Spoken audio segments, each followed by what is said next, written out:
Assalamualaikum warahmatullahi wabarakatuh. Sampurasun baraya tepang dangude sareng bidangan dongeng sunanya. Urang ngadongeng dieu, urang narasikeun hanca dongeng anu katunda. Kalayan ngebantu jejara carios si doclo cuboy sakti kuriang 7. Ieu dongeng teh karangan Mang Nyalira. Sok sanaos dongeng basajan malah mandar janten hiburan. Atuh kabaraya anu satya manco kan dongeng Mang di mana we ayana. Mugi sadayana aya dina kasehatan lahir sinerangan batin dilelancarekeun sagarupinanya. Tong hilap di dojong hitaroelan tomo sukreb. Atuh mangge nganuhkeun kana parantos like oge komen. Mangga mitra supados tenyang kolong ting kana waktos urang sami-sami dangukeun deui kumaha atuh terasna ieu carita. Sok kaparayun sadayana.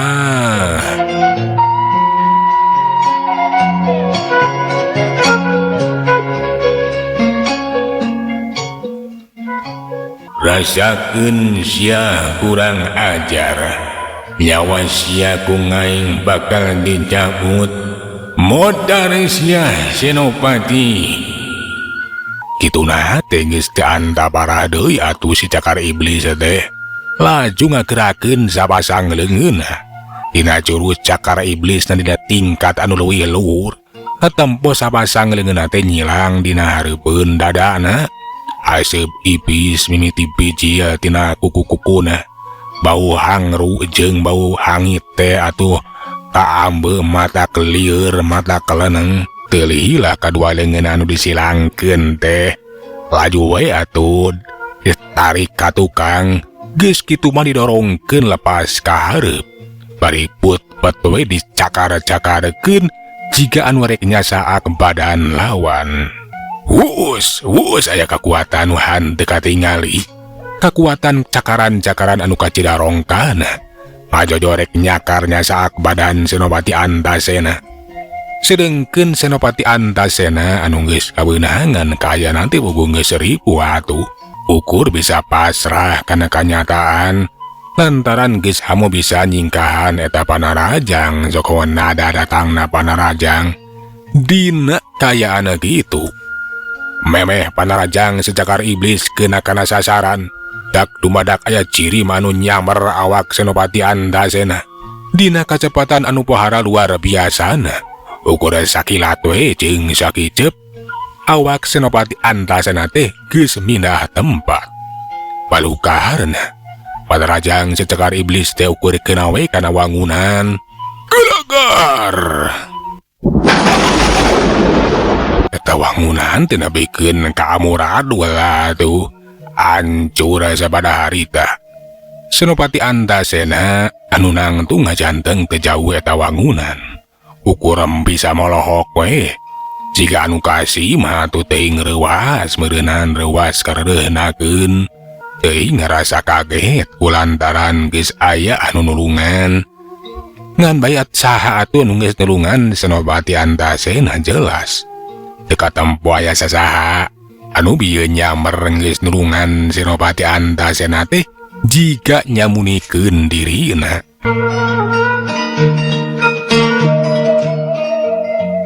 Allah, untung we aing teh kaburu aya nulungan. Ngan bisa anu geus nulungan teh jelas eueuh jelemana geuningan. Jika anu nyumput ye. Kitu cekaran tasate Senopati Antasena teh. Sedengkeun ari si cakar iblis basanya musuh geus aya anu nulungan. Sarua kagetna nasa cenah jalma anu geus kemawani nulungan Senopati Antasena teh. Gerakanana estuning sakitu cepetna tina hangtu. Eta jalma teh lain jalma sambarangan. Si cakar iblis muterekeun paneutepna kasabudeureun eta patempatan. Tapi wale teu manggihan sasaha deui walti Senopati Antasena. Nah kamana atuh cenah eta jalma anu geus nulungan teh? Kurang ajar. Nasa manggelog na nung gumawa ni nga halangan kaing nulungan andasen natin niya. Anak itu mah hante ne mongken diri tuloy niya muni. Hebat na jalma teh. Gitu cekarantas hati si cakar iblis teh. Sabot keur ngahulang bari ngakarantas sa jroning hatena. Cakar iblis teh atuh kaget kulantaran ti hareupan teh aya anu nyurungkuy tina jero taneuh. Lila-lila nyampeurkeun ngadeuketan. Puguh we atuh si cakar iblis teh maneh kaget. Nah saha cenah eta anu nyurungkuy teh naha naon? Moal kitu jalma anu geus nulungan Senopati Antasena. Tapi sapiraku cenah bisa nyurungkuy aya na jero taneuh sagarupa. Si cakar iblis jadi penasaran laju we atuh matakeun ramo-ramo leungeun anu sarareukeut teh.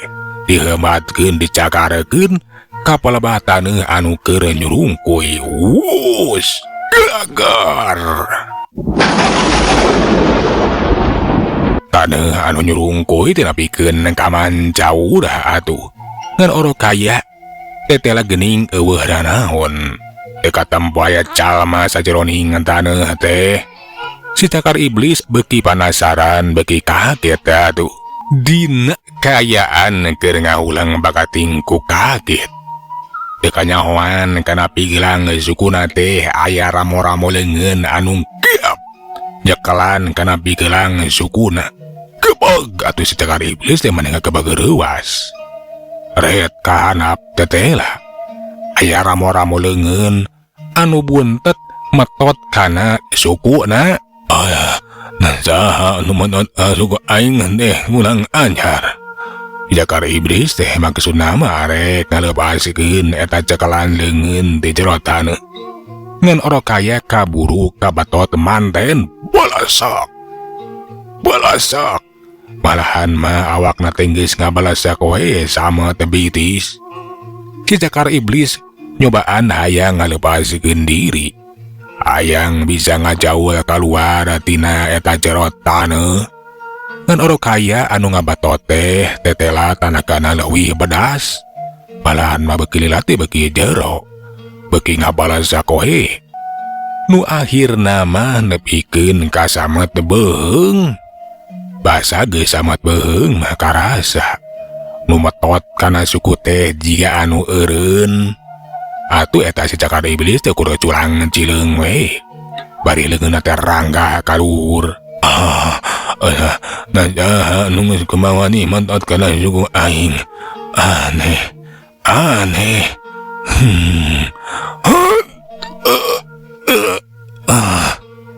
Si cakar iblis teh nyobaan museurekeun kakuatanana.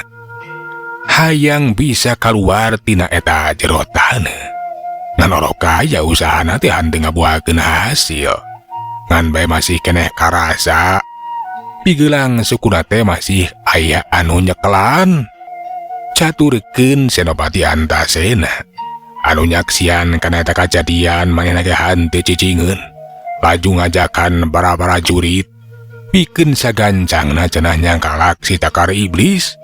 Anu aneh duka teuing kunaon duak dumadak bet ngabalasak we. Jika anu ngapedot aya nu metot awakna asup kana jero taneuh. Ayo urang tewak urang cangkalak euy. Mangbang meungbeng tuh. Si jahat teh ngabalasak awakna kana jero taneuh. Urang talian leungeunna euy. Atawa urang podaran ku sararea. Atuh ari geus kitu mah buru-dua para prajurit samakta ku pakarang teh pating buru-dua. Senopati Antasena oge laju ngadeuketan ka si cakar iblis. Di antapari laju narajang ngan oro kahaya. Sakabeh panarajang teh henteu ngabuakeun hasil da eta atuh. Si cakar iblis teh sakitu wadalana. Bios urang talian we Gusti. Moal teu hak. Kuda naon oge ye si wabalak teh sakti mandraguna. Sugan atuh ari di talian mah mangpang meungpeung tacan tiasa kaluar tina jero taneuh ye. Ceuk salah saurang prajurit bari ngagajeleng laju nganalian leungeun si Cakar Iblis. Oh, asok talian euy. Alah teh lawak teh wadah cik kurang ajar teh. Atuh kiwari mah eta si Cakar Iblis teh leungeunna geus meunang nalian Italian kuran teh beusi. Pokadenge salah saurang prajurit tumanya ka Senopati Antasena. Sapada reng senalian si Cakar Iblis. Nah kudu kumaha cenah Gusti? Ieu si wawalak teh si Cakar Iblis geus meunang nalian. Ayeuna mah parantos kengeng nalian yeuh. Si kurang ajar teh. Kumaha? Nah bade dipadawa dikaluarkeun tina jero taneuh ieu teh. Montong keun handap we. Si darina kayaan kakubur tina jero taneuh bahaya. Lamun dikaluarkeun tina jero taneuh bisi bisa ngalawan, bisi bisa ngabebaskeun diri. Leuwih hadege urang nyieun pancara di dieu. Ieu si Cakar Iblis teh urang kurung. Kitu cenah cek eta Senopati Antasena teh. Atuh ari geus kitu mah marentahkeun ka para prajurit. Urang nyieun pangberokan we di eta tempatan. Eta si Cakar Iblis cenah bakal dipancara. Tidak kayaan awakna teh kakubur samet beheung dina jero taneuh.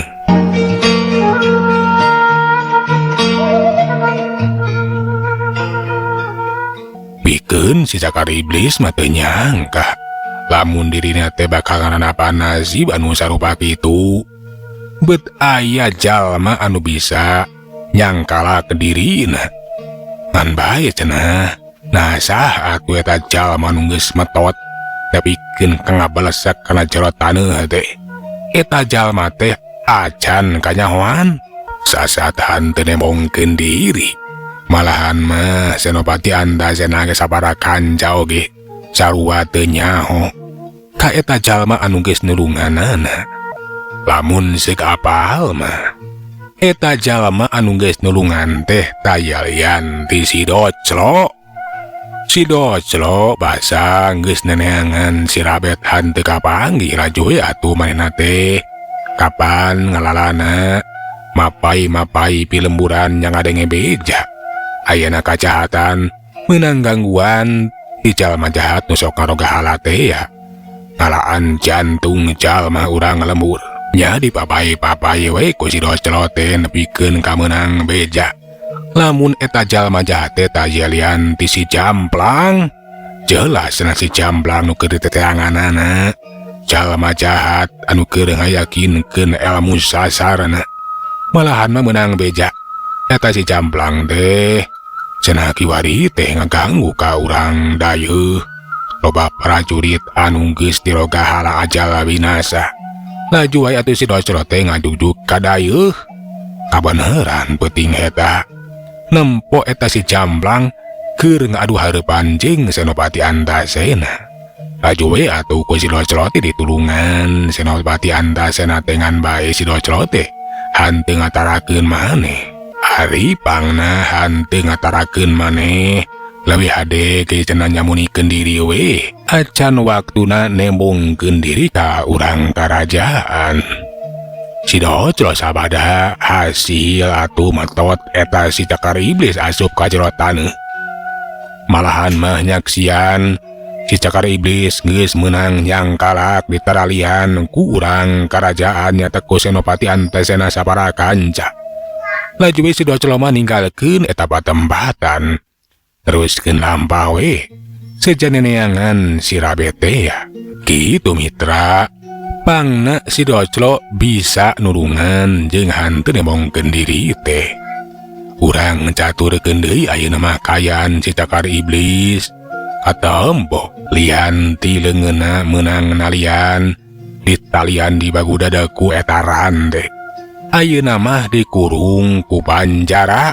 Ari eta panjara atawa pangberokan teh dijieunna tina tangkal kai atawa kai-kai golondongan. Mani wadalana ker pikeun Senopati Antasena jeung para prajurit. Ayeuna mah regreg kulantaran eta si Cakar Iblis teh cenah geus aya di jero panjara Dina kayaan di talian kuran teh barijeng awakna teh kakubur dina jero taneuh. Ayeuna mah teh si Caha teh geus beunang euy. Ngan bae aing masih keneh penasaran nah saha jalmana anu geus nulungan aing oge bisa merukeun eta si Cakar Iblis euy. Sugan jeung sugan di antara marane anu nyakesian basa aing arek ditandasa euy antarana jalma nu geus tulungan. Cek eta Senopati Antasena tumanya we ka bara-bara juritna sugan jeung sugan cenah. Basa arek ditandasa ku eta si Cakar Iblis teh nyawankeun aya jalma nu nulunganana. Ngan basa ditanyakeun ka prajurit teh eueuh saurang-urang acan atuh nu nyaksian. Duh ka Gusti, isim abdi sabaraha kanca teh teu uninga. Da uninga teh saparantos ningal si Cakar Iblis we dina kayaan parantos ka kubur. Muhun. Basa disaur ku saira Gusti. Alah. Tapi jelas euy. Lamun segahan teu ditulungan ku eta jalma, aing geus pasti bakal ajal binasa. Ke. Lamun ningili ketina kayaan mah, eta jalma teh bisa asup kana jero taneuh, bisa nerus bumi. Moal kitu euy. Anu geus nulungan aing teh tayelian di si Doclo. Senopati Antasena teh boga sangkaan. Moal kitu cenah, anu geus nulungan teh tayelian di si Doclo. Kulantaran jalma anu boga kamampuan samodel kitu mah liwati si Doclo atuh. Sumohon Gusti. Tiasa janten anu parantos nulungan saira Gusti teh tajelian ti si Doclo. Ngan bae nahanya si Doclo teh hante demongkeun diri atuh Gusti. Nya bisa jadi si Doclo ngan bae luka teuing euy. Nah, embung nemongkeun diri. Bisa jadi kulantaran sieun dicangkalak deui meureunnan. Sasat manehna teh keur buron geus kabur ti jero panjara. Nya tiasa janten Gusti kitu. Namung tetela eta si Doclo teh nya. Sumohon parantos nulungan Gusti. Saupami teu aya si Doclo mah tinangtos Gusti teh bakal ajal binasa. Bener euy. Aing lamun enyang geus ditulungan ku si Doclo, geus kahutangan nyawa ku eta si Doclo heum. Kitu cenah eta Senopati Antasena teh. Manehna teh asa kahutangan nyawa kulantaran lamun segenya anu geus nulungan teh tayalian ti si Doclo. Mitra kaum dangu sabada ngarasa regreg kulantaran si Cakar Iblis kiwari manggis diberok. Laju we atuh Senopati Antasena teh marentahkeun ka bara-bara juritna. Malahan mah Ki Mudra oge salaku pupuh Puragabaya atawa pupuh prajurit disaur. Kade cenah Mudra, ieu jalma jahat teh si Cakar Iblis nu kiwari geus aya dina jero pangberokan. Kudu dijaga ulah nepikeun ka bisa ngorolos kabur ninggalkeun di panjara. Nepikeun ka waktuna bakal nerima hukuman anu satimpal. Atuh kayaan eta tempatan teu dijaga ketat we. Berang peuting cenah arek dijagaan. Sedengkeun ari Senopati Antasena laju we atuh manehna teh rek laporan we ka Gusti Pati. Lamun si Cakar Iblis anu salala ieu geus ngaroga hala urang lemur ngayakeun serangan ka pamukiman bara-bara jurit teh cenah geus katewak, geus kacangkalak dina kayaan awakna teh kakubur samet beheung. Malahan mah geus diberok di eta tempatan. Pati angaladrang teh atuh manimbunga. Ngan bae jadi panasaran kumaha cenah. Nah Senopati Antasena teh sanggup pikeun ngungkulanana. Nya dicaritakeun sanyana mah manehna teh hampir cilaka. Hampir aja binasa dibinasakeun ku eta si Cakar Iblis anu sakitu gagah sakti mandragunana. Ngan bae cenah untung aya jalma anu hangat nulungan. Ngan bae eta jalma teh henteu ngatarakeun maneh nyamunikeun dirina we. Malahan mah dibejakeun boa-boa cenah. Anu geus nulungan teh tayalian ti si Doclo. Da eta atuh bet bisa asup kana jero taneuh. Parijeng kaban kasaksian geus bisa ngasubekeun awak ti cakar iblis kakubur dina jero taneuh. Tacan dan kitu Gusti. Tangtos saupami teu aya eta jalma nu parantos nulungan ka jisim abdi. Jisim abdi teh pasti bakal ajal binasa. Ngan cek pangemu teh moal kitu eta jalma teh si Dojlo. Kumargi teu aya deui jalma nu tiasa nerus bumi. Kadu kasaktian nu kitu mah iwal ti si Dojlo. Bener Antasena. Iwal ti si Dojlo anu boga kasaktian samodel kitu. Lamun kitu mah, lamun nya eta si Dojlo anu geus nulungan maneh, jeung geus bisa nyangkalak eta si cakar iblis. Si Dojlo teh geus boga jasa ka karajaan ngan bae matak aneh. Nah, si Dojlo teh embung nemongkeun diri. Ta eta Gusti anu janten hemong kanggo jisim abdi teh. Nah tuh si Dojlo teh milih nyamunikeun diri hanteu ngatarakeun maneh. Ngan saur pangemut jisim abdi teh moal kitu sieun margi kapan anjeunna teh sasa teu buronan. Bener bisa jadi kulantaran manehna teh kapan sasa jadi buronan keneh. Leuwih hade nyamunikeun diri saacan bisa ngabuktikeun diri lamun manehna teh hanteu boga dosa. Mudah-mudahan bae hiji bangsa si Dojlo teh bakal ngabuktikeun diri lamun dirina teh lain jalma jahat. Sumuhun Gusti. Namun ayeuna kedah kumaha sabada si cakar iblis parantos kacangkalak. Nah irah abak ditibankeun hukuman anu satimpal. Harina mah sakancangna. Leuwih kancang leuwih hade. Eta si cakar iblis kudu narima kana sakabeh dosana, sakabeh kajahatanana. Eueuh deui hukuman anu payus. Iwati kudu dihukum pati. Gitu cenah cek eta pati Anggaladrang teh. Kudu sagancangna we eta si cakar iblis narima hukuman anu satimpal. Kudu sagancangna dihukum pati. Atuh gancangna carita sabada badami jeung pangadilan lamun cek ayeuna mah eta si cakar iblis teh geus meunang putusan bakal dihukum pati we. Ngan bae cenah kudu kumaha carana tupikeun maragatkeun nyawa eta si cakar iblis anu jelas awakna teh wadah.